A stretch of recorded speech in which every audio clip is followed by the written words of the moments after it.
We'll start with public comment. Any member of the public may address the commission for up to 2 minutes on any subject within its jurisdiction that is not scheduled on its agenda for public discussion. Anyone for public comment? All right, seeing no one, I'll close public comment. On to item B, approval of the minutes of Historic Landmarks Commission meeting February 5th, 2020. So moved. Second. All right, motion by House, second by Drury. Under discussion. Mr. Chair, I had no corrections. Wow. They were excellent. Well,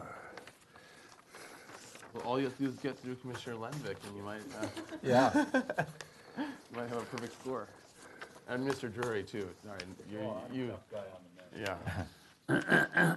He's the man of the Any minute. other? I have. Okay. Done? On? All right. Anyone else? Well, Commissioner Lenvik. Well, this thing, I Mike's? turned it on, the light's on, mute is off.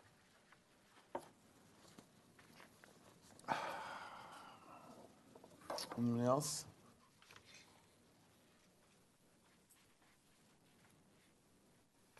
It's not my fault. Here you go. I was going to do mine. On the, working? There you go. What did I do wrong? If you push it and push the button twice, it's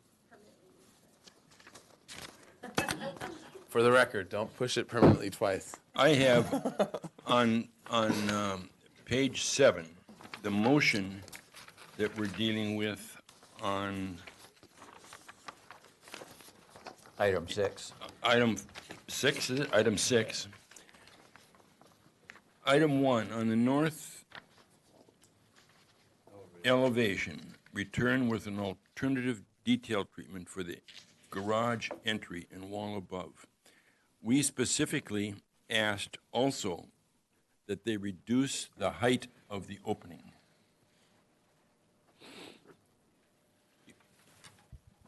It was too tall. So, Mr. Chair and then Commissioner Lenvik, I believe the comment was reduce the height to the minimum possible. Yes, That was your yeah, comment. yeah, So but we it can doesn't show up here. We can add that. Yeah, So- I believe that should be added. Return with an alternative detail treatment.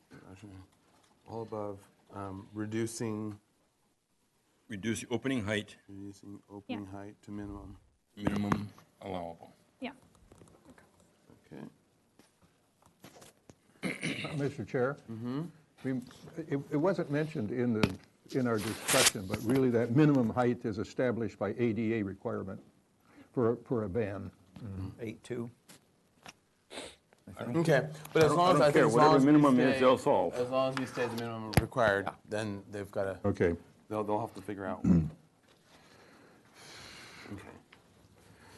All right. Any other edits? All right. Call the question. All those in favor? Aye. Opposed?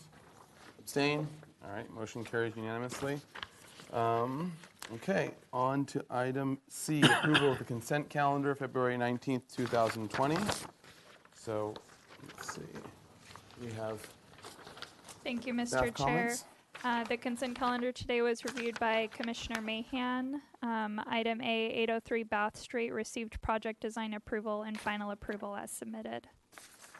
Mr. Chair, I'll make a motion to approve the consent calendar. I'll second it. Motion by House, second by Mahan. Under discussion. Any discussion? All those in favor? Aye. Opposed? Abstain? Motion carries. All right, on to item D, announcements, requests by applicants for continuances, withdrawals, future agenda items, and appeals. All right. Mr. Staff? Chair. Oh, Commissioner House. I would just like to point out that the front page of the agenda still says Jason Dominguez is our liaison, and that needs to be updated.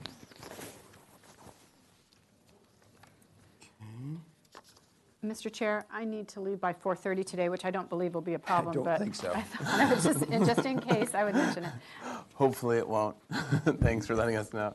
Mr. Chair? Yes, Commissioner I will Mann. not be able to do consent calendar on March 4th. All right.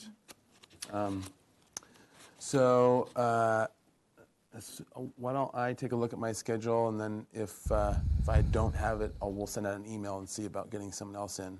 Okay. And then if there is landscape items, Commissioner Van, and of course, anyone else is welcome as well that can make it, but. Is there an alternate member? So, Mr. Chair, Chair Grumbine is the That's what I thought. alternate. Okay. So if he is not available, I'll be reaching out to one of the other architects on the board. Okay, great.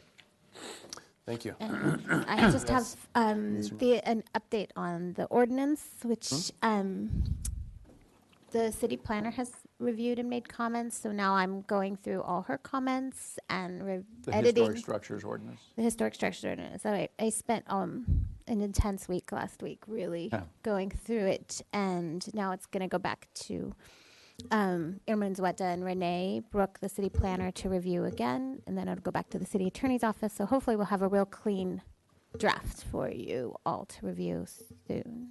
I will, again, we think the best way to present it is to come here and outline all the differences in a PowerPoint so you can really see what changes we made, and then you can have a draft to review for a month in the public so you can really understand it. But some sort of introduction to all the changes that are proposed so you can really have some context of what we've done and worked on. So that's our plan. So we're still trying to get it really fine-tuned so it's a great draft for Chair? you. Great, thank you. Commissioner House?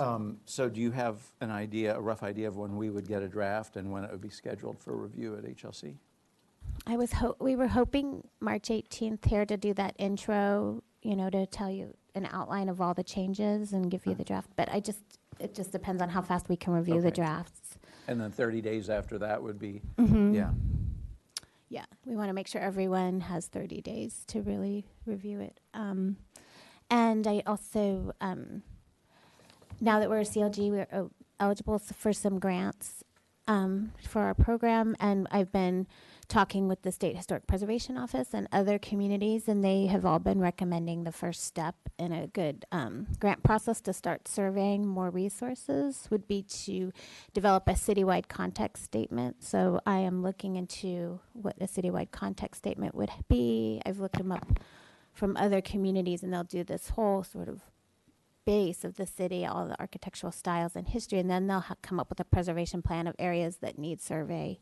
And then we could go systematically area by area and try and get ask for grants to help consultants do more proactive survey work for us. So they're not coming in one by one as they do a lot now. So that's sort of the plan for the first grant round, if we can make it. Great. It's May 1st. Thank so you. That's the updates on that. Okay. Thank you. All right. Okay, any other announcements or other items that you discussed? One thing I did want to bring up, and this was something that Commissioner Drury brought up, which I thought was important and well said, just in terms of sort of order of things. We do want to try to, and I'll try to be the big bad meanie that enforces it, but in terms of proper addressing, everything needs to be addressed to the chair, and then the chair calls on so that we don't end up with a free-for-all. So we'll be a little bit tough on the rules, but Commissioner Drury brought it up before, and I think it's a good point that we need to keep our order. This is to keep the Irishmen under control. That's basically it. The English made the rules. It was not. It was. They just didn't want to say it. Okay, so that'll just be part of going forward as well. All right. So, if there's no more announcements, on to subcommittee reports. Item E. Mr. Chair, Commissioner Mahan. I met, Pilar and I met with Irma last week to talk about financing for the plaques, and she's going to proceed to make an application in the budget hearings that are coming up here. Apparently there is no money right now available in the city designated for awards. So that's where we are right now.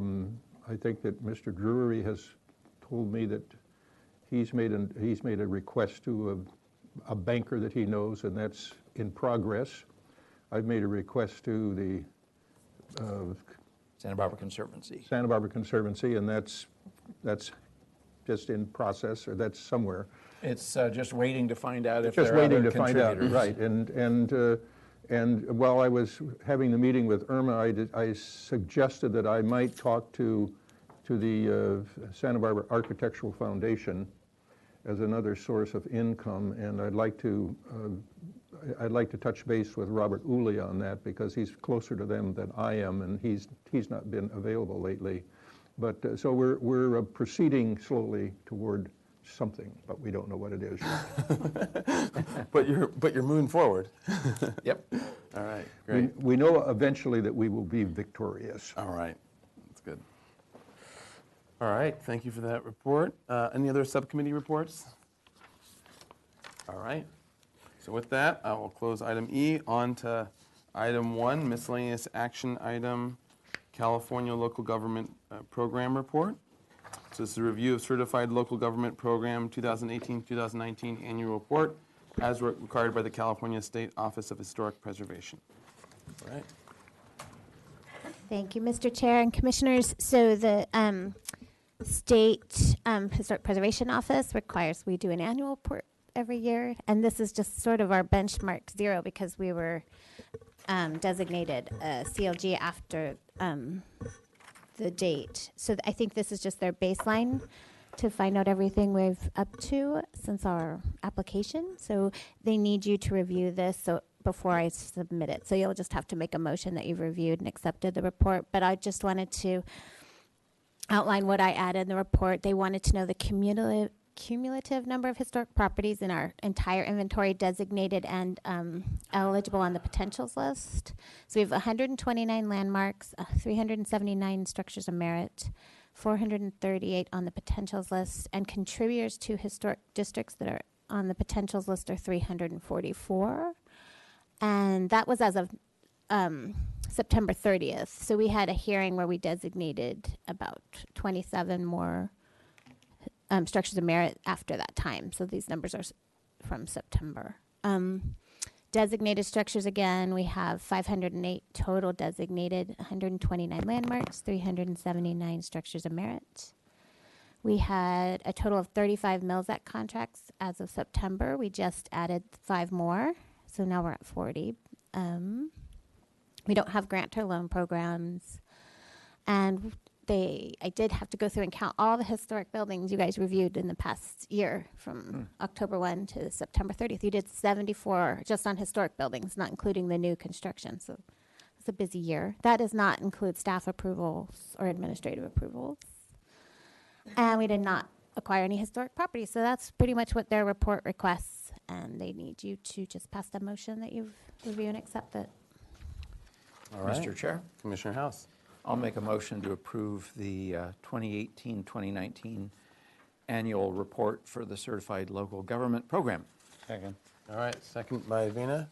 Motion by House. Under discussion, Mr. Chair? Yes. On page 2, item B, number 2, at the very end in your entry, it says we have 508 locally designed instead of designated.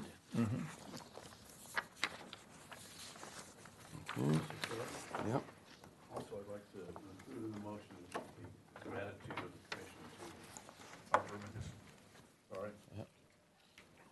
Taught yourself. Yeah.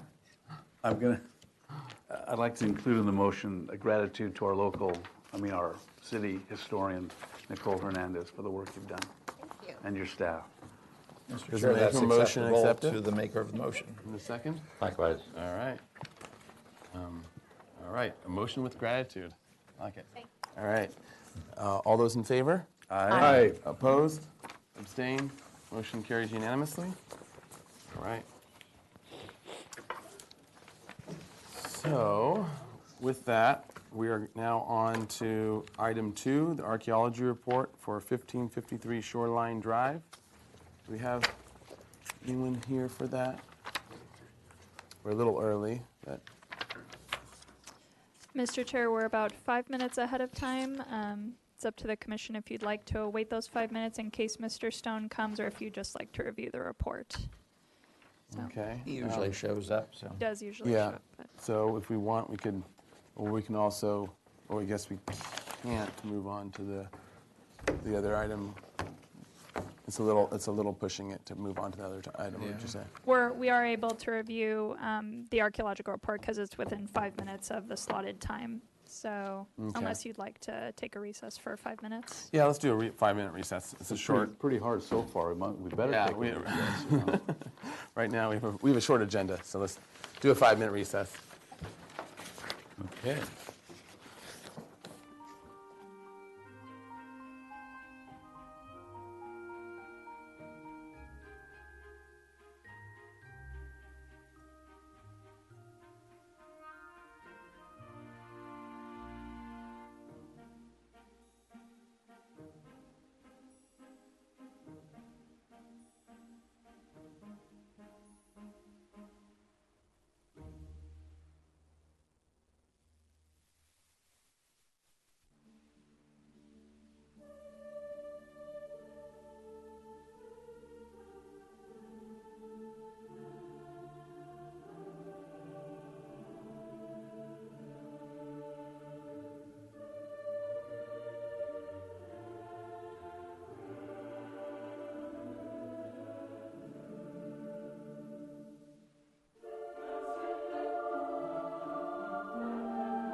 All right. Calling back to order Historic Landmarks Commission, February 19th, 2020. On to item 2, Archaeology Report for 1553 Shoreline Drive.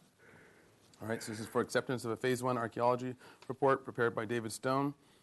Is requested. All right, so welcome, Mr. Stone. Mr. Stone's imposter. Trish Allen, agent for the project. As the commission stated a moment ago, the report, the investigation was very straightforward. We had excellent ground surface visibility. We happen to be doing some soils testing at that time, so we had some infiltration pits dug pretty deep along the property frontage. So we took that as an opportunity for Mr. Stone to get out there and take a look. And nothing was found, and I think the possibility is very low. So I think it's just your standard discovery measures is what Mr. Stone recommended. And with that, I'm happy to attempt to answer any questions you may have. And then, All right. Mr. Great, Chair, thank just for the record, our environmental liaison, Dr. Glassow, does agree with the report's recommendations and conclusions as well. Great, thank you. All right, so we will open public comment for this item for the Archaeology Report. Any member of the public wishing to comment on the Archaeology Report, please come forward. All right, seeing no one, I'll close public comment. Back to the commission for any questions. Any questions? Mr. Chair, I'll make a motion to approve the report. All I'll right. second it. Motion by House, second by Mahan. Under discussion. Any discussion? All right, all those in favor? Aye. Opposed? Abstain? Motion carries. All right, thank you. Normally you want an applicant here, or would you go ahead? Well, and just to open know the- whether or not one's going to show up or not would be But, good. Yeah. Okay. so Normally- review the normally report we do without have- an applicant, or you want somebody? We normally want someone. There, more often than not, there's at least a question. Sure. It's not like historic structures reports, but there still might be a question or two. And thanks. Thanks for clarifying that for Thank me. you. I'm waiting for me to get here. Yes, no problem. All right. We're on our final So item. we are on to the final item of our long agenda. Item number 3 for concept review. This is city right-of-way between YANONALI and GUTIERREZ streets. This is proposal for improvements at the State Street undercrossing beneath Highway 101 located at El Pueblo Viejo Landmark District. The City of Santa Barbara has an active project to widen the sidewalks through the State Street undercrossing of Highway 101. The sidewalk widening will occur between the north side of YANONALI and the intersection to the south of GUTIERREZ in order to improve pedestrian walking experience between downtown and the Funk Zone. The project will include safety improvements for cyclists by widening the bike lanes at the undercrossing and providing buffers between vehicular traffic and Look at this cyclists. way. The number of vehicle lanes at the undercrossing beneath Highway 101 will be reduced to one through lane in each direction with a center buffer for emergency access. The project includes aesthetic and lighting enhancements as well as the removal of 4 non-specimen palm trees and 2 jacarandas. This is for concept review. No final appealable decision will be made at this hearing. All right, welcome. All right, so please introduce yourselves for the record. Sure. Jessica Grant, City of Santa Barbara, Supervising Transportation Planner. Eric Goodall, the City of Santa Barbara Project Engineer. Jeff Shelton, Architect. Tom Conti, Bengal Engineering Engineer. All right, welcome. And Mr. Chair, I just wanted to start us off with this, just a brief introduction. Okay, sounds good. Do we have any staff comments first, or? Mr. Chair, there's no staff comments at this time. Okay, great, thank you. Yeah, Okay, yes, we're excited to present the State Street Undercrossing project today. It's one of our many projects that's funded by the Active Transportation Program. And for this particular project, the city did hire a Bengal Engineering, and Tom Conti is with us at the table today to explain the civil part of the project. But also as a sub is to Bengal Engineering is Jeff Shelton. And we're excited because as far as there's many art elements that are proposed. It's Jeff Shelton being Jeff Shelton, and it's And he does it so well. and so his role is basically for the sidewalk railing, some of the lighting, texturing, and columns. These are all elements that could be funded under the project, but we're really the city Public Works is neutral on the design, but we're really here today to receive HLC's feedback on those particular elements. And I'll also be here for any technical questions you may have, as well as Eric Goodall, who's our project manager for the project. All right, great. Okay. Go. Take us away. Well, thank you very much, Jessica. We could flip through that first boring page and get to some of the second page here on the statistics. So I'm here today to talk a little bit about the pointer there. About the existing and proposed configuration of the street. There's really not a lot that we're changing in the mode of the street outside of making wider sidewalks on each side, increasing the width from about 8 feet to about 14 feet underneath the undercrossing. We're also reconfiguring it for buffered bike lanes to add a little protection and more safety for the bicyclists going underneath the highway. Some of the lanes are being reconfigured to accommodate this, and that's kind of what we're doing on the civil end to increase the mobility for pedestrians and bicyclists. One of the elements that's kind of subversive in here is that there's 4 distinct Caltrans-owned facilities within this project. There's the northbound and southbound bridges. There's another element, what we call the seal slab, which we show here. The seal slab extends about 200 feet to the mountainside of YANONALI and just off of the Gutierrez intersection here. And what this is we call it the boat section.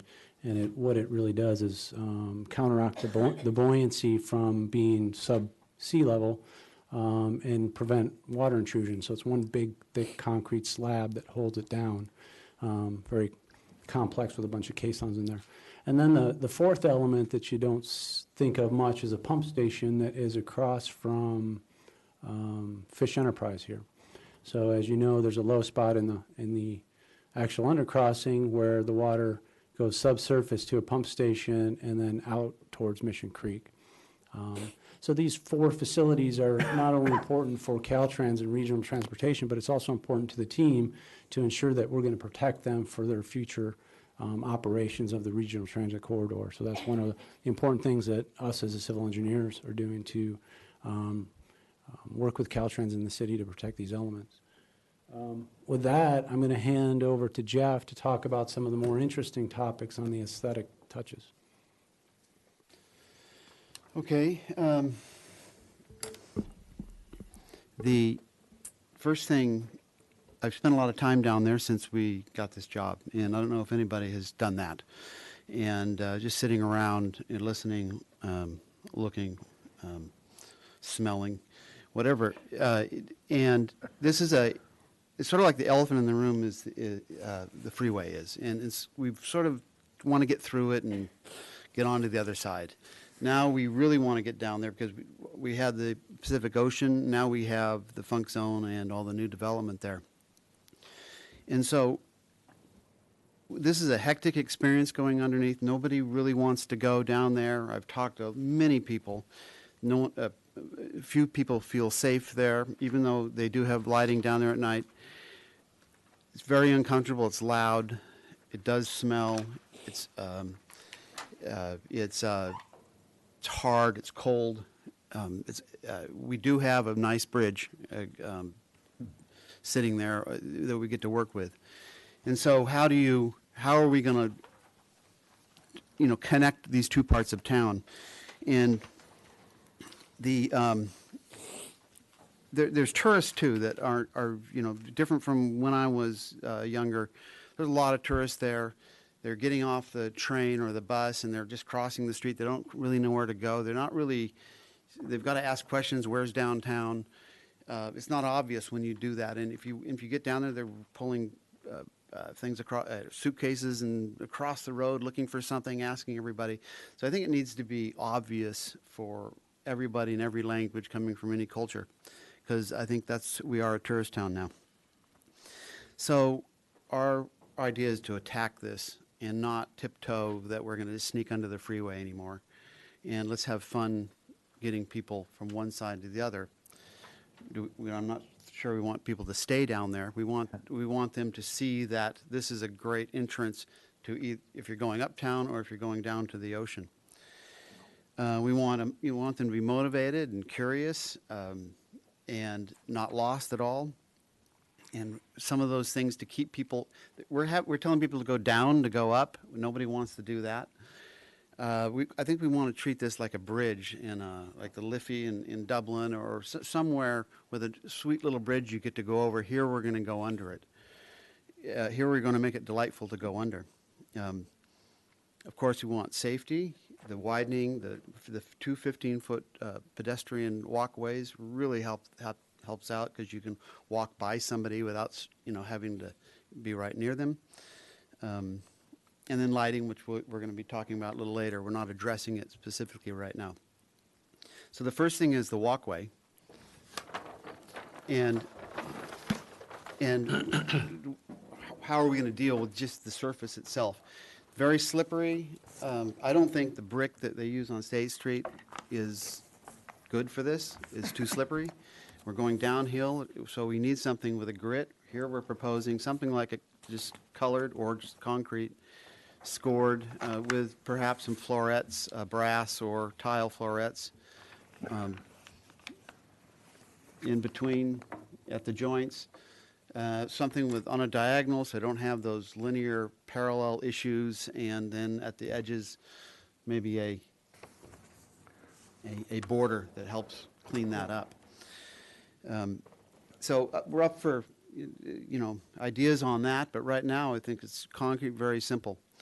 The ironwork, we want to make it feel strong, civic, confident, but also malleable, soft, touchable, delightful, and that's what we're showing, with a rhythm that will bring us down, and you can see where it's going down under and back up the other side. With the rhythm, right now we're showing something like where's that big ball? Just to give everyone a scale of where we're talking about, something civic here. This is maybe a little bit bigger than 8 inches, but it's an 8-inch ball that's going down. Right now we're at 12 feet intervals, but maybe we could break that up with a stanchion every other one, come up with some rhythm to help that rhythm get us through the other side.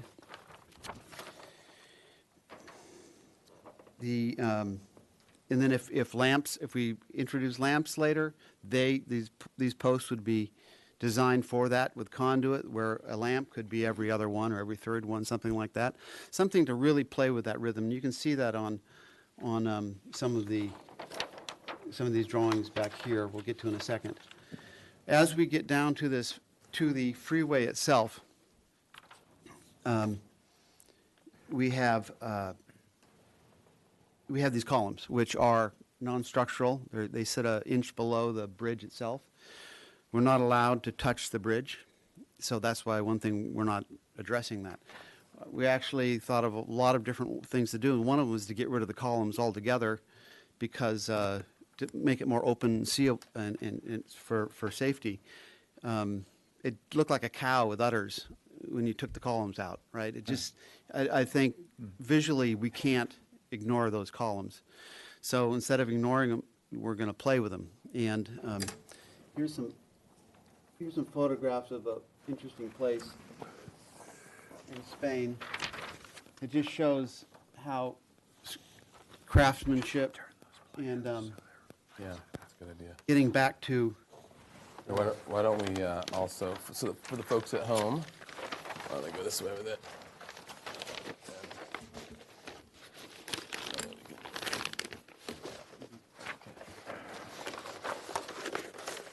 All right. So getting back to, can you hand these things out too? To the column. So now we come down into the Oh, there we go. into the bowels of the problem here. The freeway being under the loudest part, the noisiest part. People are speeding under there. This place nobody wants to be. So here we're going to play with a rhythm of columns, and this is just a simple concept of columns that have base, middles, and tops, with perhaps some defining features that help with the rhythm. Maybe they don't have to be all the same, but something with some traditional ideas. Perhaps this whole bottom part would be concrete, like it is in here, up 12 inches instead, because they will get mashed around. These columns would all be hand designed, done individually designed separately. They're rounded tile. Right now we've looked at California Pottery looking at this, so it's doable within budget. Each one we'd bring each one in with a design for approval. And we treat them with bright colors in the tradition of Spanish tile in Spain, and treat them with excitement like you would a stair riser, something that drives you forward, drives you up the stairs. The columns would be, whether I design them, my office design them, or they're designed in some other fashion, I'm not sure. We'd love to design them.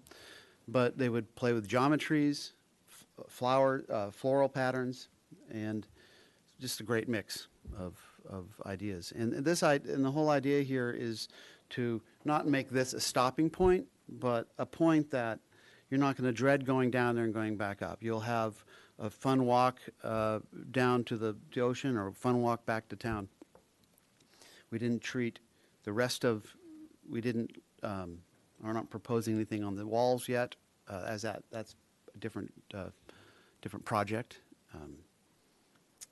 I'd like to say to these part about artists, etc., looking at the whole venue.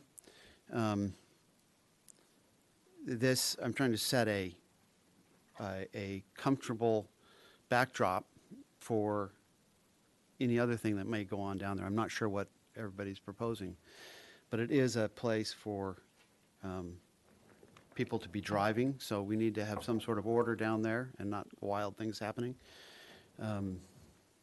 But this is sort of set the stage for whatever happens next.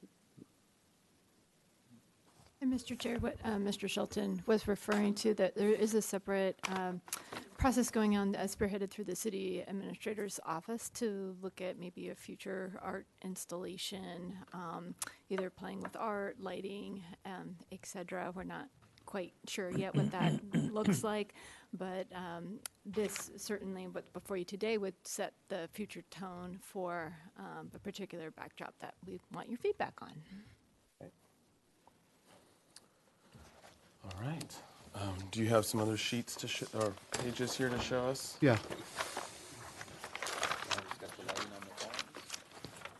If they would like to look at the lighting on the columns, let's walk through this. Commissioner House doesn't like that stuff.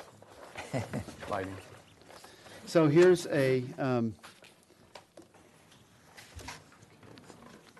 just Bengal put this together from our sketches, which we appreciate the effort it took to get this in. And as you can see, the metal ironwork is like drapery going down, and one reason with these floral patterns will give us this great shadow work back onto this sidewalk. It also, I'm trying to avoid the problems you have with going down a slope with vertical rails and that kind of thing. So it really very, very fabric oriented here, going all the way down. You can see it back here. Here's that patterning I'm talking about. I think it does work, but sometimes it's good to look at some different rhythms, a 1-2-1 or 1-2-1, 1-3-1, something like that. You have some bigger ones that you want to put on the camera here? Sure, I'll take that.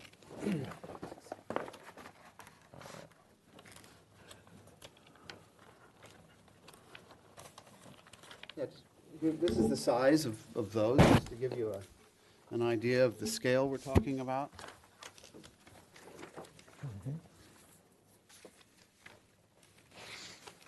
There could be something like, you know, some sort of stanchion every third or fourth one if we needed to keep it from being too monotonous, let's say, every 12 feet, so we could add something. I'm just throwing things to break the pattern. We have a lamp.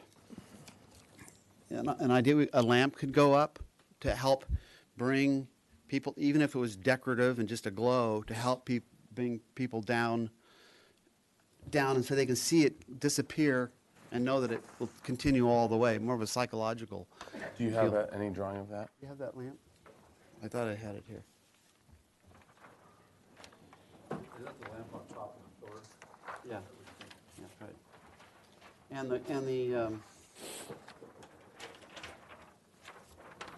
something like this. These are all very plant-like pieces here, but something with rhythm. We really need rhythm, and something with just a glowing orb up there that would be every 24 feet or whatnot, going down, and we'd mock it up, of course.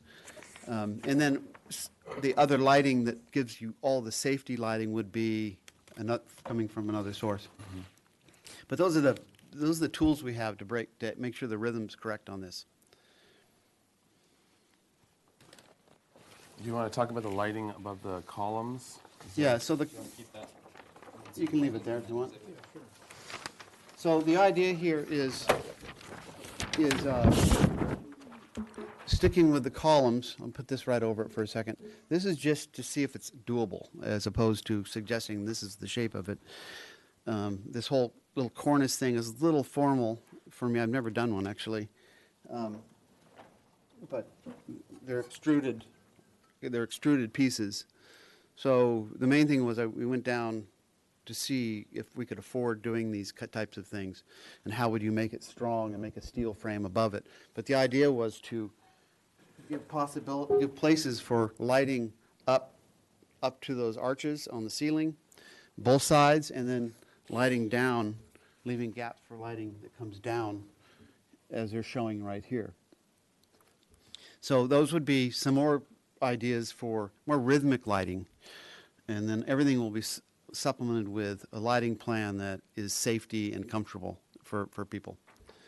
So, but this, along with maybe some posts, lamp posts, would be guiding people.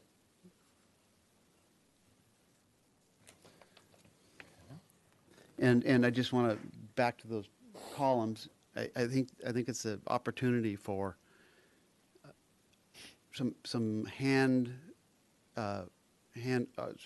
artwork done by hand that you're going to be right up next to, and is a great part of the architecture we're playing with in this town. Is this art of ceramics. So it would just be a fun opportunity to let people walk by this very closely. All right, does that complete your presentation? Yeah, I think we have. Oh, do we see all the sheets? You guys saw the real bright and flashy ones. We have one more sheet below that to just kind of show the commission, the lighting that we're dealing with. And unfortunately, this is it was a fast print, so we see a little striping on it. But you can see the bright lights underneath the highway here versus looking outwards into, on the city street where there's these dark pockets. And we understand, there's some lighting concerns here. We're still looking at them. I think Jeff touched on some of the ideas, but we'll be back at a later date to kind of solidify some of the safety corridor lighting and accent lighting as you come in and out of the undercrossing itself. But this is a good example because it shows, do this backwards here, that it is bright under here, and then it fades into the darkness as you get up to the street. The idea was to have the right glow, the pleasant glow to make this all one piece that you see that there's safety on the other side and you feel good about going under. Yeah, this, I think everyone's familiar with the beauty of the soffit structure under the bridge that you really don't see in many places at all of what Caltrans did back in the 90s of the soffit and the relief of the underbelly of the bridge that we'll try and accent.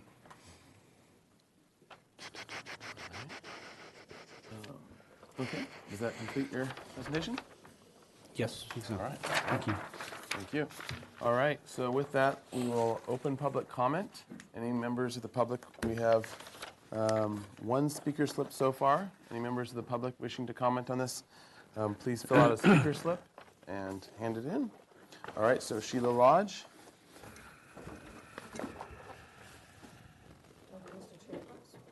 Thank you, Mr. Chair. I'm Sheila Lodge here as a private citizen today. When I saw this, I just got really excited. I think this would become an attraction.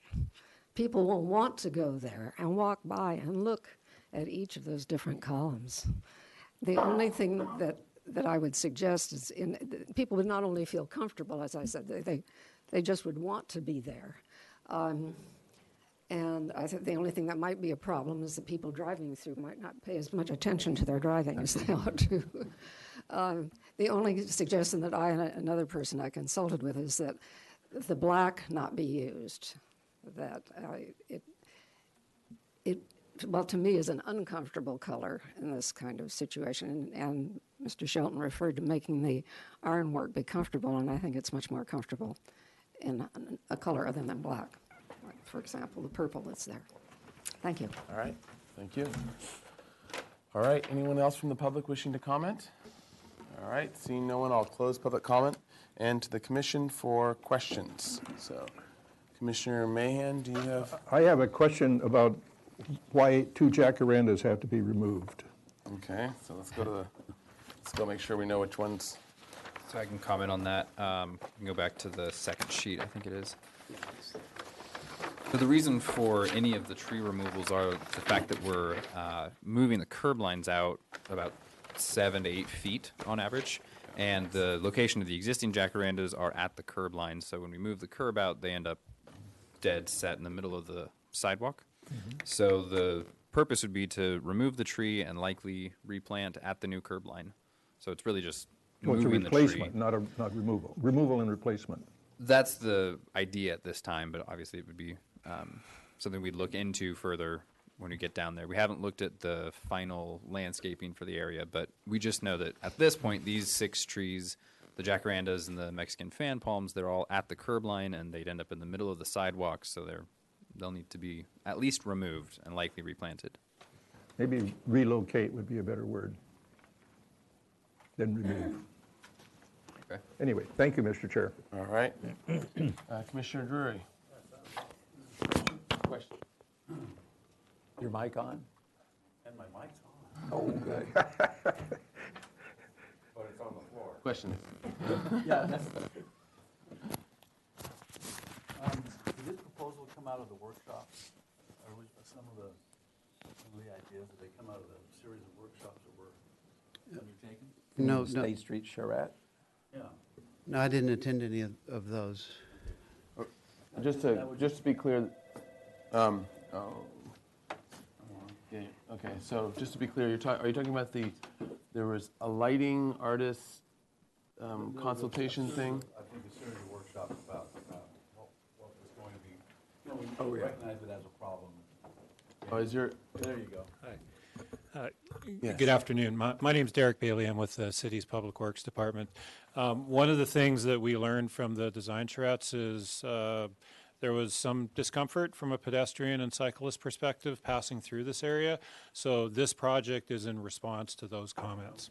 Thank you. So let's see, are you proposing any color underneath in the tunnel itself? Any colored concrete or?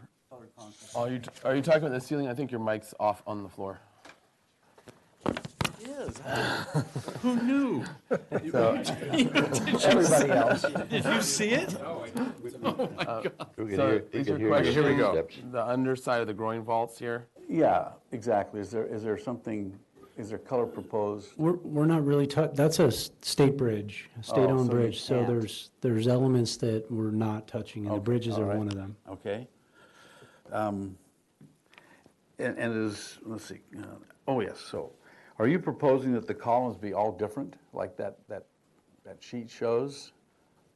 Yeah, yes. Not exactly like the sheet shows. It's a concept, but yes, they're different. And by the way, one thing I didn't add last time, the columns are narrower just for better safety. Some of them there are too wide, and you can kind of hide behind them. So these are all 16 inches in diameter, and the complexity is that those where the vaults come down, there's different sizes there. So that's why that column cap tries to meet all of those. But yeah, all different. Good, good. I guess my last question is transportation comfortable with the lane change proposal? They invented it. Hello again.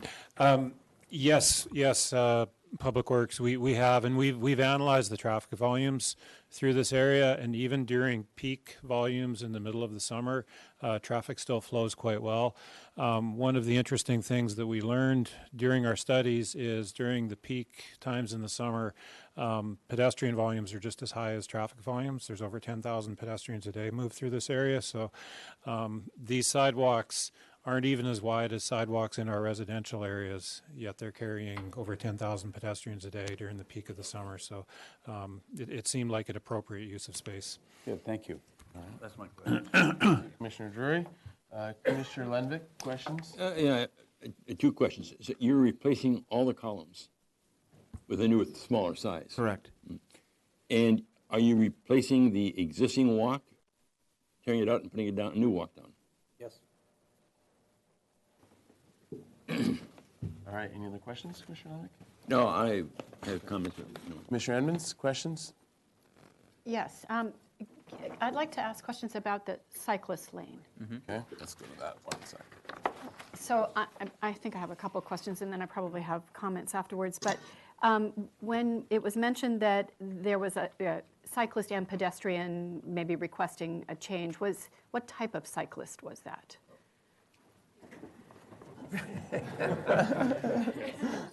Sorry, Was that a tourist type of cyclist on a cruiser, or was that somebody from Draftsman or Echelon? Or It was a general comment. So the way the design charrette was formatted is there were poster boards all over walls, and people could just take sticky notes and write comments on them and say what they liked, what they don't like, what's your imagination, say this area should look like. And so a lot of the themes that we heard was, it's kind of a dark, it's narrow, traffic moves really fast, I don't feel safe as a cyclist. So it wasn't just one particular cyclist. These are just kind of the themes from the comments that we got from everybody that attended. Okay, I'll save it for comments. All right, Commissioner House? No questions? I have another question. Okay, Commissioner Lenvik? Go, we'll finish. Do I see by your drawing that you're putting a barrier in the middle of the bike buffer? What drawing are you looking at? I'm looking at section BB proposed on sheet 205. Do I see a barrier down the middle of the 3-foot buffer? It's not a barrier, it's a plastic 3-foot delineator. Are you, sorry, just right here, is this it? Okay. So it's very similar to what you see on Coda Street. There's different types of separation that can be created, but one of the safety elements of the project is we are creating separation between traffic and cyclists. Speeds through this underpass area can get quite a bit higher than State Street nearby. So the separation is an important safety element, but there are different treatments that can be used. What you have on Quarter Street is cones every 40 feet or whatever. The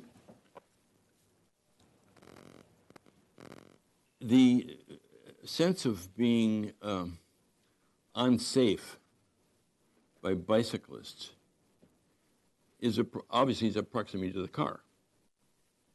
And you've shown a single bicyclist in the middle of a bike lane, but a lot of times there are 2 or 3 or 4 bicyclists pedaling down there. And they kind of wander around. And now when you have several lanes of traffic, a car is able to move away from them. And a lot of times that is a safety thing, and it's a courtesy thing, so on and so forth. With a single lane now, you don't really, you got a central median, but you really don't have the ability of a car to move off one lane into another to provide space for the bicyclist. Well, That's a question. Yeah. So what's your question? Yeah. Is that not true? Is that true or not true? I heard a question in there. The separation will keep bikes in their space and vehicles in their space. That's the intent. Mr. And Chair? the bike lanes, I'm sorry, will be a little bit wider than they are right now as well, so there will be adequate space for 2 cyclists to comfortably ride side by side. It's, All right. you know, Commissioner Edmonds had a question. I just want to tag on to Commissioner Lenvik. You said that you wanted to create separation between pedestrians and cyclists. But my understanding Vehicles. Vehicles, I'm sorry. Vehicles. Okay, If I said pedestrians, I you meant did. vehicles. Pedestrians are way All up high. No, I understand that. I just know you said pedestrians and cyclists. Okay. And then to add on, I guess what I think, let me give Commissioner Lenvik a question. By creating the stanchions and separating the cyclists and the motorists, you're trapping the cyclists into a smaller area than they have right now, meaning that if you've got a social cyclist on a cruiser from one of the hotels and you've got Echelon coming through, they can't pass. And so does that not concern you? There's a question. It's a great question. The bike lane will be wide enough that there can be passing. But just based on our experience on Coda Street, it's not been an operational issue. And let me ask the next question. Have you ever ridden a bike on Coda Street with the stanchions? Every day. Every day? Okay. Me too, and I feel like I'm trapped. Can you turn that into a question? Yeah, so it is a concern. Is that a question? I mean, what is the, I guess, what's the speed that you can go under the freeway? Is it 35 or 25? Legally, there is no speed limit through this area. Okay. You mean for vehicles? For vehicles, that's what I'm asking. Yeah, there is no legally defined speed limit through this area. but it is faster We don't want to say than that on Coda Street, record, though. Yeah. It is definitely faster than Coda Street. But just to your point, though, based on the feedback we've received from the cycling community, and there's not unanimity in terms of opinions, but generally people feel much more comfortable riding on Coda Street now and in that type of configuration than just with painted separation, paint on the ground. Okay. Let me actually turn that a little more into a question because it brings up another thing. Have you looked at? So right now you're showing 7 feet. You're giving 7 feet to the bike lane. You're giving 3 feet to the buffer. You're giving 11 foot to northbound, 8 foot here in the center. Have you looked at other designs that give a little more to the bike lane? Giving 8 feet, or is there a way of is there a design that gives a little more space? Might be the. As an example, Mr. Chair. Yeah. Consider Cabrillo. You've got the pedestrian bikeway, where you would have social cyclists, but then you have 2 lanes, and one of those lanes is marked a bike lane in addition to being a lane for cars. Is that something you considered here? Great questions, and yes, it is. This whole exercise really boiled down to space allocation, and we've got 80 feet from embutment on one side to embutment on the other side. We have some columns to work with, but then in between the columns, there's about 64 feet to work with. So how to divvy up that 64 feet. In order to make the sidewalks functional as they're straddling the columns, that's how we came up with the 7.5 feet. So there's generally about equal distance on either side of the columns, and that provides comfort for pedestrians on both sides of those columns. Then we're left with 50 feet on the roadway space. The fire department would like a space down the middle so that they can bypass queues in case there are queues to respond to emergencies quickly. And then Caltrans has minimum lane widths. So now we've got about 31 feet in the middle that's carved out just based for traffic needs. So that's kind of how we backed into how much space is available for cycling.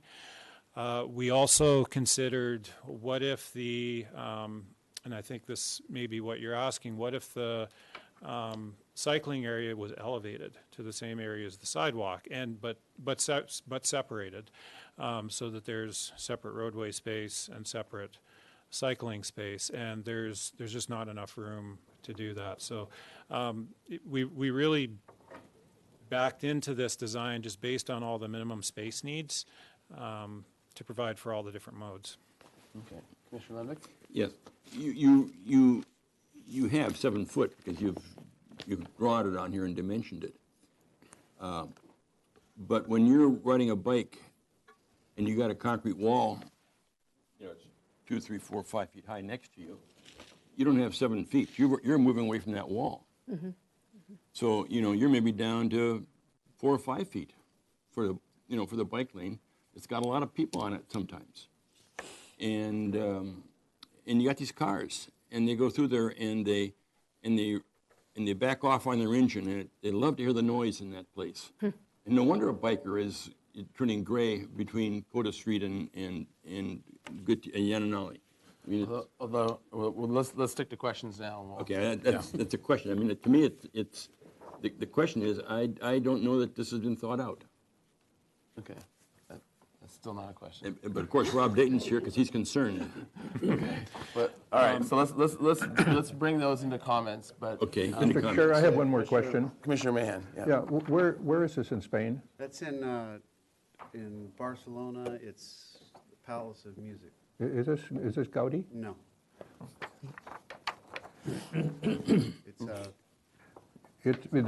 Well, that's a comment. I'll get to a comment in a minute. All right. So I think Commissioner Vena. Yes. We're down to you. My question is, has this been explored with Caltrans? I mean, it seems like it's. Pardon me. No. Commissioner Lenvik. Order. It's my order.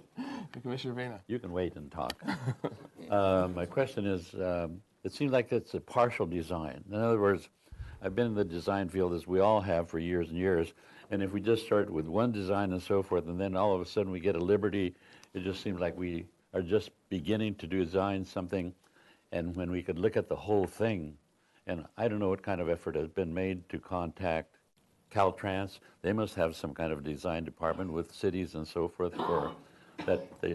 There can be some interchange established, and if not, there should be. But my concern is that we're just doing a partial design and really not addressing the whole thing. So to make it a question, what is the, where are the conversations and where might they go, and has that all been considered? It's an excellent question, and Mr. Chair, HLC member, sorry I'm late to come to this. This plan has been well thought out, and then I also say is flexible.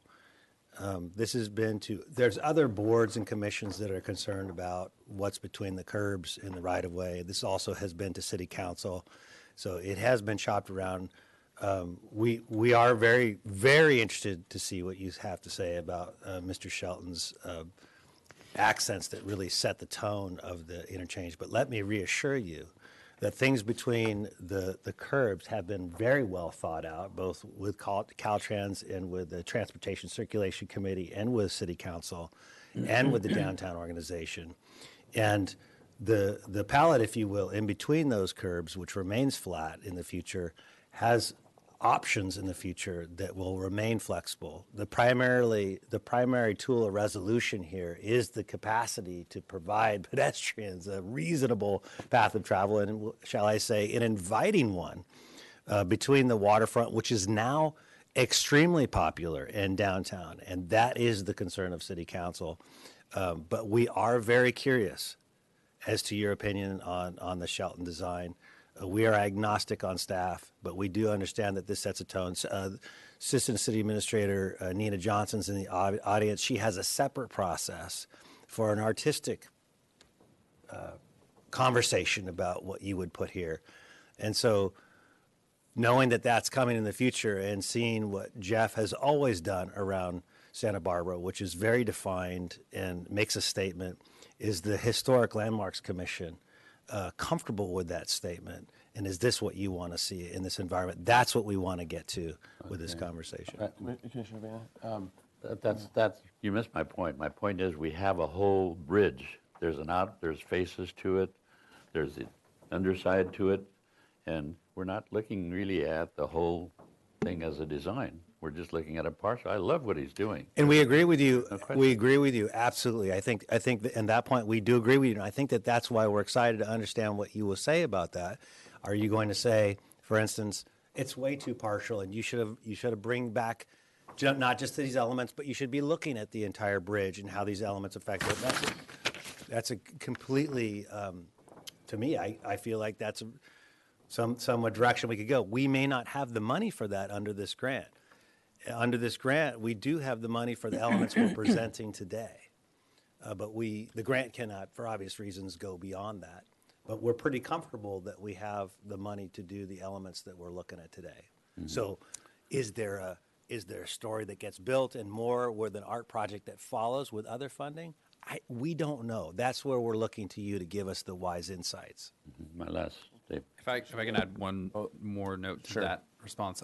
We have been in conversation with Caltrans. They've been involved with this process. So the Caltrans Oversight Department is working with the city on this project, and they've reviewed the plans so far and given us some indication that if we're to modify their structures in any way, it would require very extensive review with their structures group that could potentially kill the project. So we are limited to that extent and modifications to their structure. But it doesn't mean it can't be a separate conversation that you advise us on.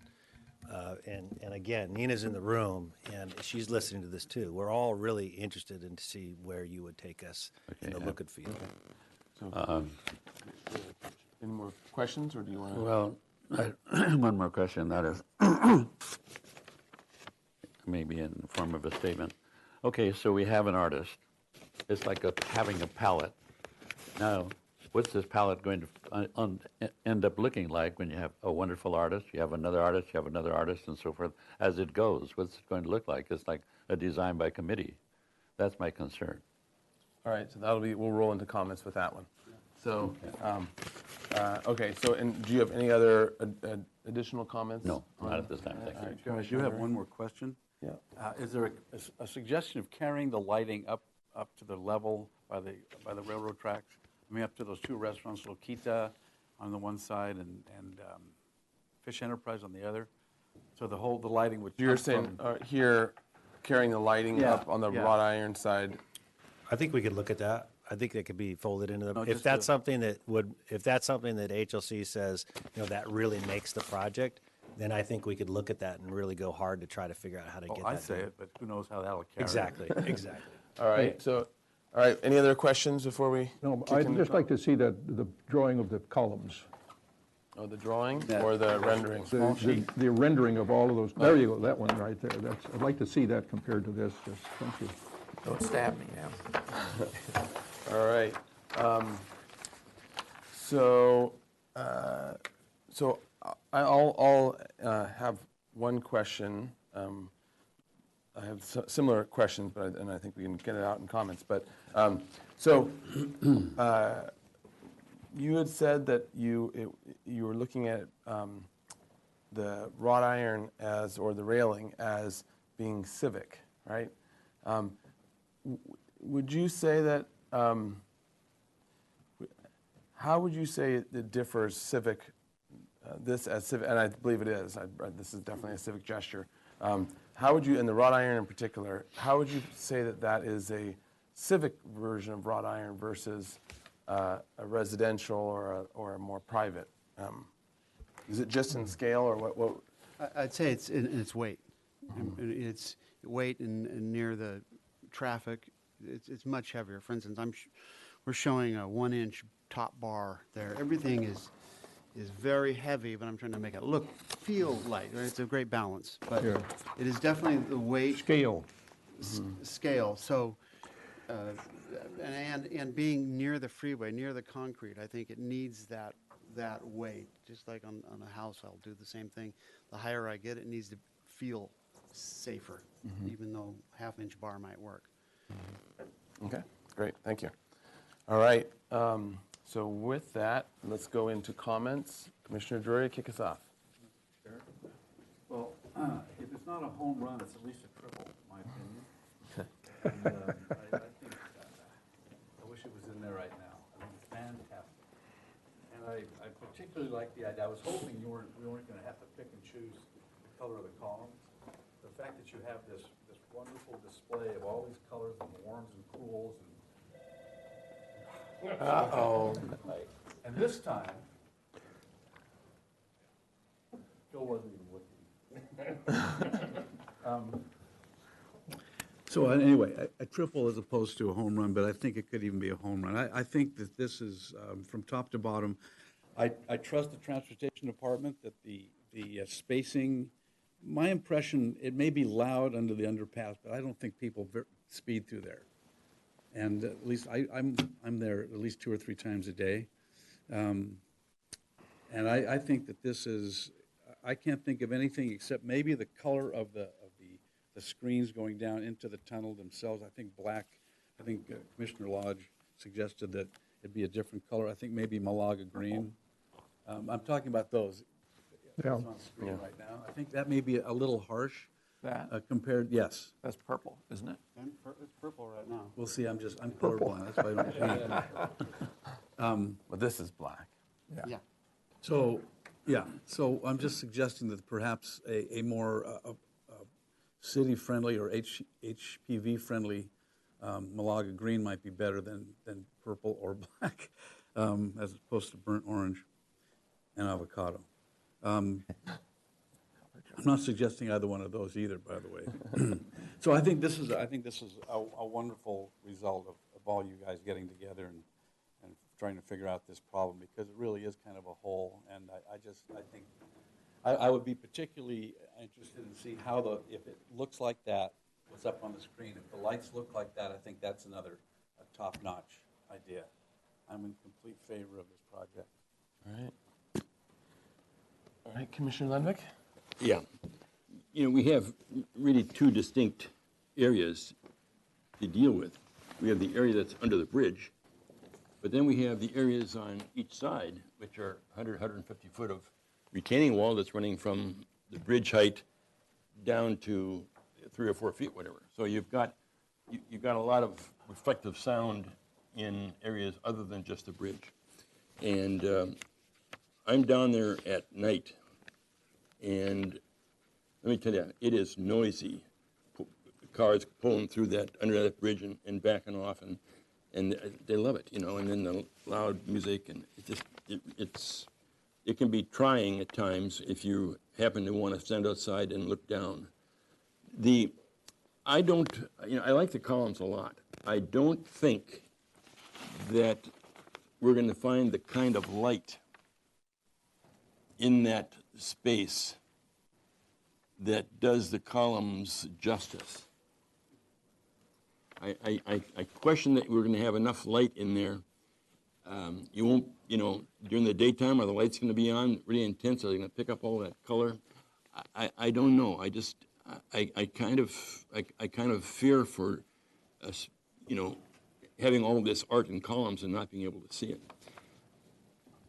I reflect back on walking through some very long tunnels in airports in the U.S. and other places in which you're walking from from whatever to the plane, and you're walking, half a mile through tunnels.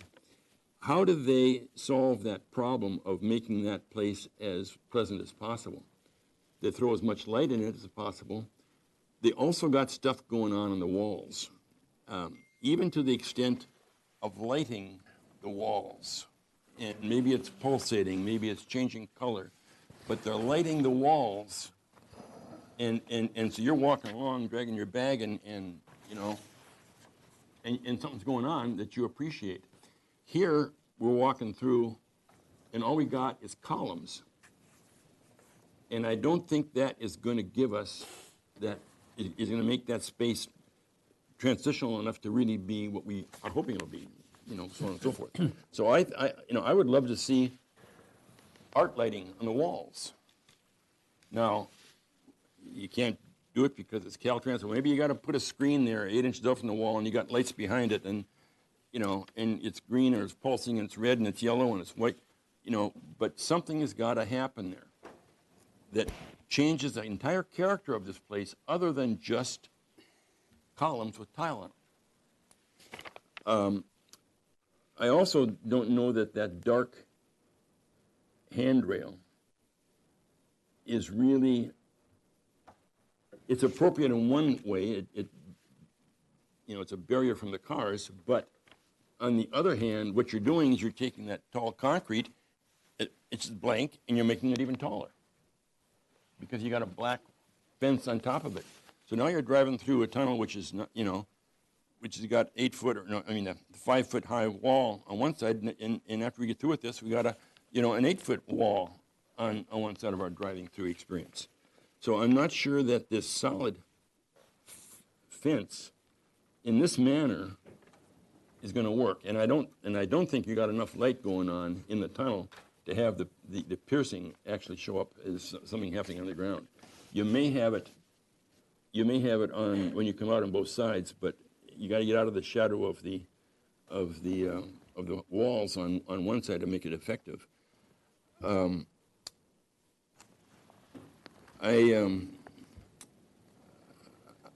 just don't know that the solution to making this place comfortable and enjoyable is there yet with the scheme that's being proposed. Mr. Arena? Well, I agree with him in a way. On the other hand, I look at this as a preliminary presentation, so there are many ways that it can go up, down, or sideways, or whatever. I'm just looking at, as I said before, I think I made my comments already heard, and that was, let's look at the big picture. We have sides, we have ends, we have everything else, so if we can communicate somewhere and get the best of both worlds, I would think we'd have a better presentation, no matter who did it. But I really enjoy what you're doing. Thank you very much. Okay. Mr. House? Oh, boy.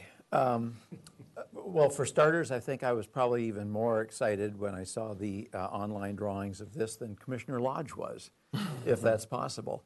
I did attend the workshop that was across the street, and I was very disheartened at the thought of what I categorized as putting lipstick on the pig. You know, it's architecturally it's a beautiful bridge, but the pedestrian experience of passing under it is horrible, and no amount of active lighting or art pieces and stuff like that is going to change that. It's not an enjoyable place to pass through. And I felt that, you know, the money would be much better spent with an approach like this, widening the sidewalks. And at the time, it was stated that, well, that's just, there isn't money for that. So I was just overjoyed to see that you're taking this approach, because I think that is the main problem with this whole underpass, that since there's 4 actual traffic lanes, it just compels drivers to speed up. It's a ride, it's a roller coaster, and they do that. And then,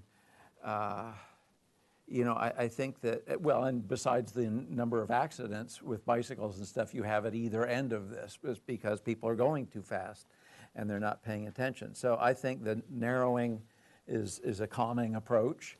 I think so it'll have a side benefit of being better for bicyclists.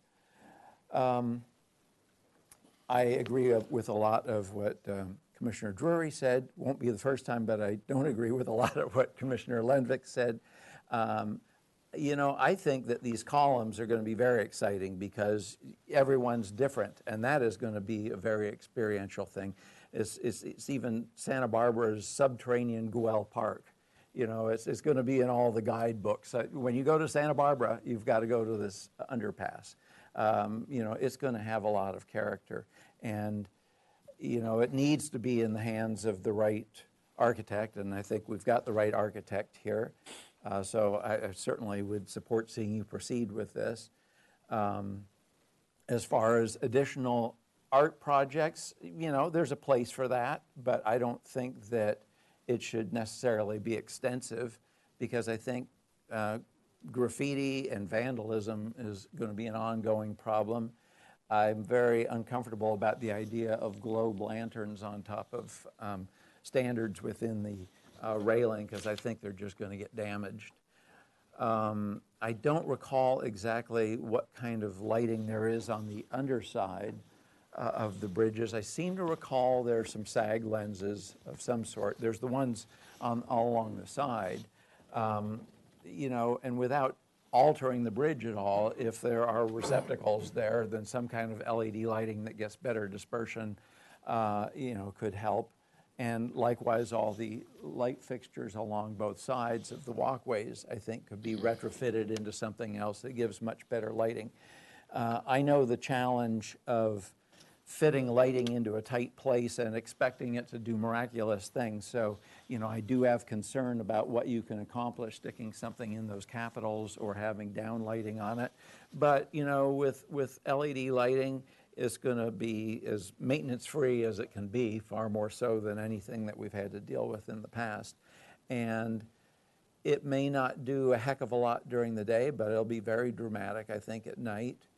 I think another thing that you might look at, you know, if Caltrans were open to it, is some kind of sound deadening spray-on coating on the underside of the bridge, like a rough cast, a gunite sort of thing that's white, you know, and starts a distance back from this edge, so your eye isn't drawn to it as much. But I think that adding more reflectance to that ceiling is going to be an improvement, and also to the extent some kind of sprayed-on coating like that could help absorb and deaden sound, I think that really makes it a much nicer place to be. I think I've run out of comments. All right. All right, Commissioner Mahan. Yeah, my understanding was that this project isn't going to do anything to the bridge itself.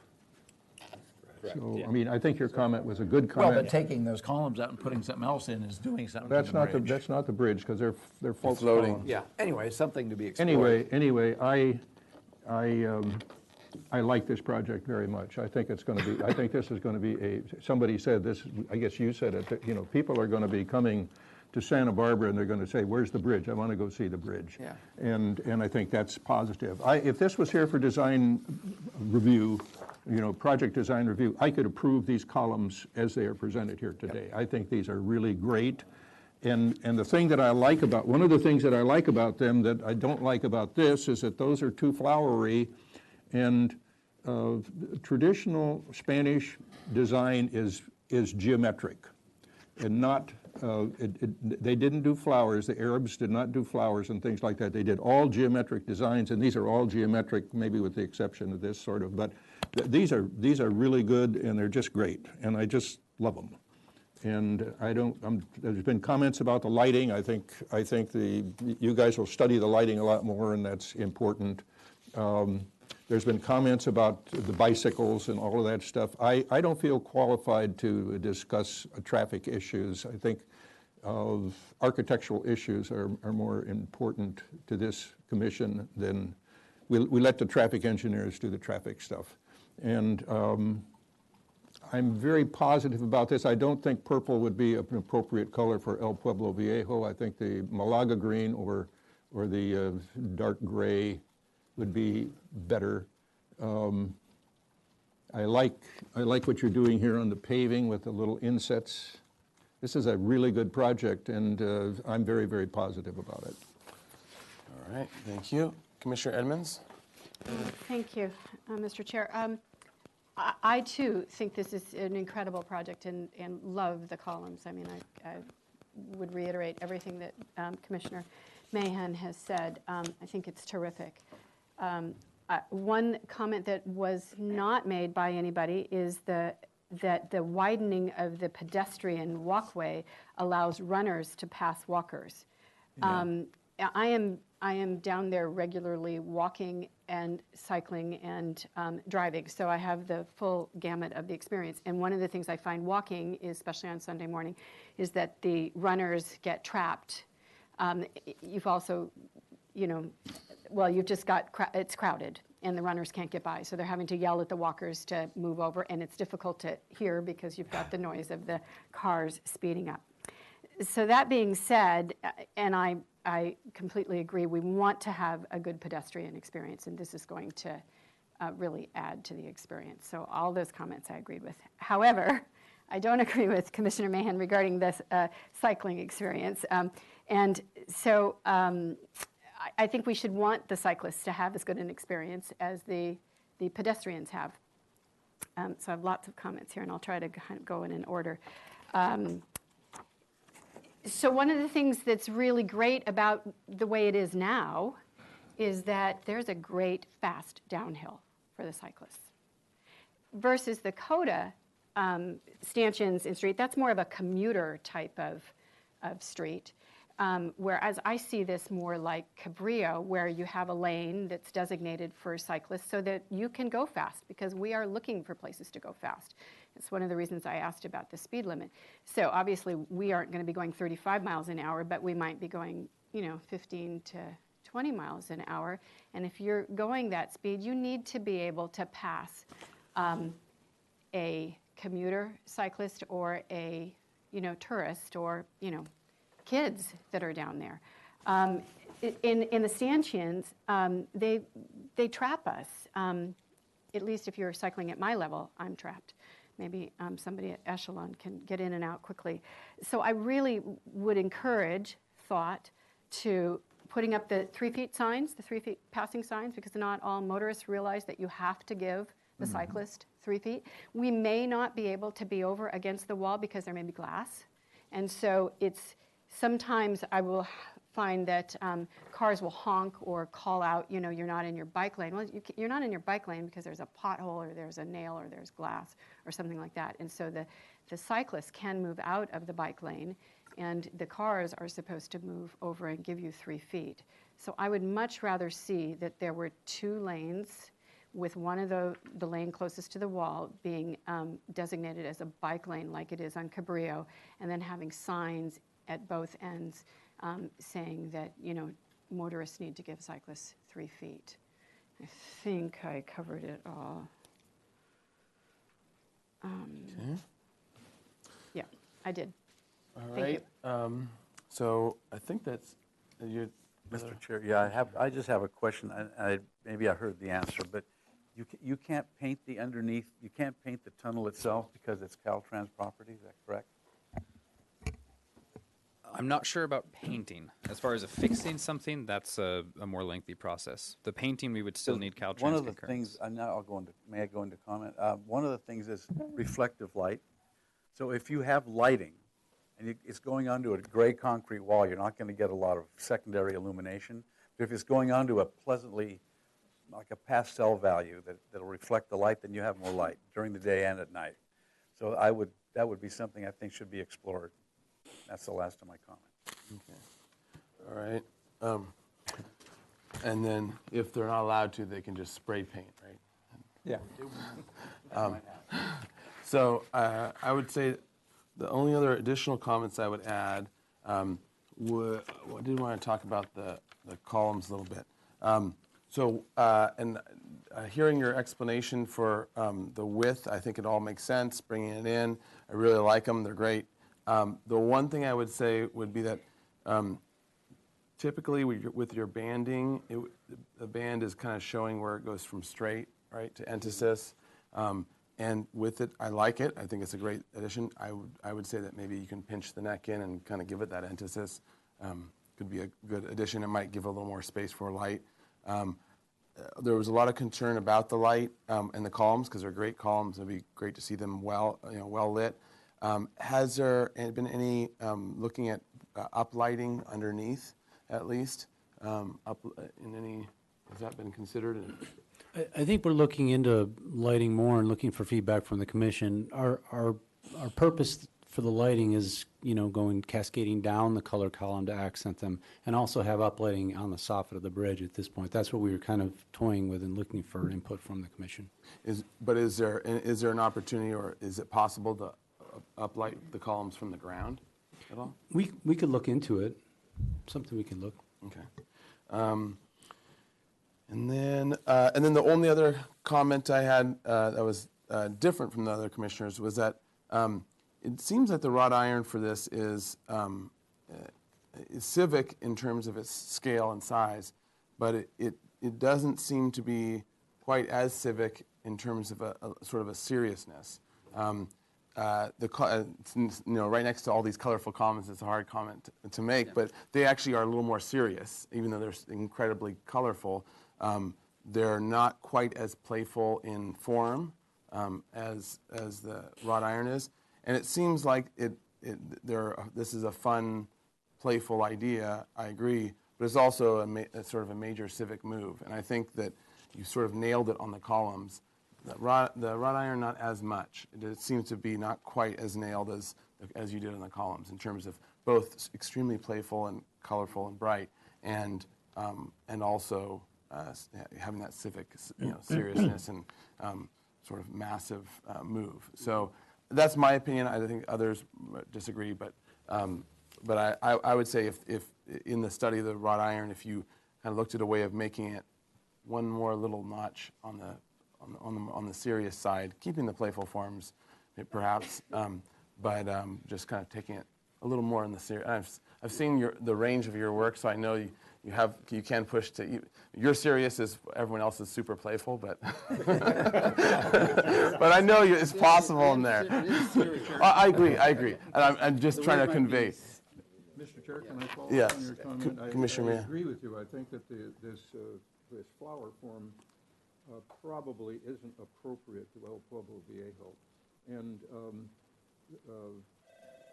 excuse me, that the flower form isn't appropriate to El Pueblo Viejo. And the ironwork in Spanish ironwork lots of times has punctures in it. Usually they're diamonds, or they're like hearts that are upside down and right side up. There are traditional forms in punched into ironwork that you see in gates in that bottom. You should study that, and I think you could come up with something that is more appropriate to El Pueblo Viejo than this flower blob, which probably is not quite there yet. But the idea I think is very good. Of puncturing the large plate. I think the catenary is very nice. Yeah. Too. Okay. Mr. Chair? Yes, Commissioner House, I heard first. Okay. I meant to make a statement about the lighting, that it's a foregone conclusion that you're going to engage a lighting designer. So I think everybody agrees on what needs to be accomplished, and that's why I didn't want to go into a lot of detail about what you've proposed. I think it needs to be studied, and we'll review the proposal. So, and did you have another Yes, comment, I did. Mr. Vina? On the barrier, let's call it, for lack of a better word, maybe there's some movement you can get into it so that it's like a lady's skirt, when the wind catches it, just has a certain movement, makes it even much more attractive. We won't put that actually in the minutes. But you get the idea. I hear what you're talking about. Okay. And I would say, and to summarize some of the comments as well, in terms of, I think this was and I had the same feeling. It would be really, I think, almost all the commissioners, if not all of them, would really like the thinking, at least at a conceptual level, at this master planning level, even though it's not necessarily part of this project, but the thinking about this whole space as a whole and what to do eventually with the underside, whether it's paint, whether it's tile, whether it's whatever it is, if there's some idea of where you want to go with it at least, because it would be it is an even better opportunity than just doing the columns, although we understand the reason. If there is a long-term plan that is a second budget or a third budget or whatever down the road, at least if there's an idea of a plan of how this is all going to come together, I think that would be a good part to have this, at least at a conceptual level. I think that's an excellent comment. And just listening to what you're saying about this, to that point, what we were really after is this a foundation tone that can be built upon? Because I really appreciate Commissioner Limbeck's comments. We weren't meant to transform the environment. The project was meant to transform the function, get it wider. But then Jeff Shelton was the sub-consultant. So we kind of made a dive into the arts. And I think I'm hearing the answer. I think the answer I'm hearing is that, yes, this is potentially a good foundation to start with. And then Nina Johnson's work in getting an art consultant, then they would have the responsibility in coming back to you with, okay, here's how we built on that foundation with light and sound and more dressing underneath and on the sides of the walls, and which is, everybody wants to see that. I haven't heard anyone say we don't. So if you're okay with the foundation and you believe it can be built upon, that's really what we're looking to make sure is okay with you. Okay, so Mr. Chairman, Commissioner Lemon. One comment. I think it would be important to transition on both sides of the bridge, to transition with something that gets you into the column theater that you're having, whether it's half column, short columns, a straight column, whatever it is. I think you need to transition into what's happening in the bridge and then maybe transition out. Okay. It's a thought. Yeah, and I think that was also tied to another thought said about possible light or possible other ways of working it. So let me try to summarize currently, at least a lot of the comments made so far. So in general, I think that it was a very much welcome design. I think there's great support for where you're going with this. The columns and the tile work on it are very supportable, with a few minor adjustments as noted. The ironwork was as well the civic scale of it and the general scale of it is good. Some of the shapes need to be worked in as a more Pueblo Viejo and more historic geometric shapes. The lighting on it, I think there was general support for expanding out, looking at more than just the columns as the long-range future plan for this space, and whoever those other consultants will be, and as part of the process.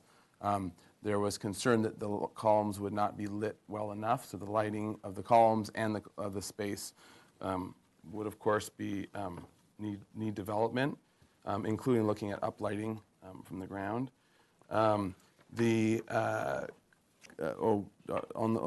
the ironwork, the color, there was to do a Pueblo Viejo color, something like a Malaga green or a dark gray, as opposed to the purple. There were transition pieces or something that leads into under the bridge and back out of was recommended to continue to look at a way of leading the pedestrian in and then taking them back out. There was concern for the spacing of the cyclists and the what's the exact terminology of the buffer? Well, you do call it a buffer zone, but the delineators. And there would be for the cyclist experience. For the sake of the cyclist experience, at least some commissioners wanted additional study of that. Yeah. So, and then let's see. Looking at regarding the future master planning of this space, looking at possibilities for sound attenuation and long-term possibilities, whether it takes Caltrans or not, and also color and lighting of the underside of the groin vaults and the main barrel vault, if it is a barrel vault. Shallow one. Yeah, very, very, very shallow. Let's see, were there any other comments that I was missing here? Mr. Chair? Yes. Did you say exploring color on the concrete underneath? Yeah, bridge? the Yeah. color and or Finding out. textures Do and that. as the master plan design of it, yes. Commissioner Bina?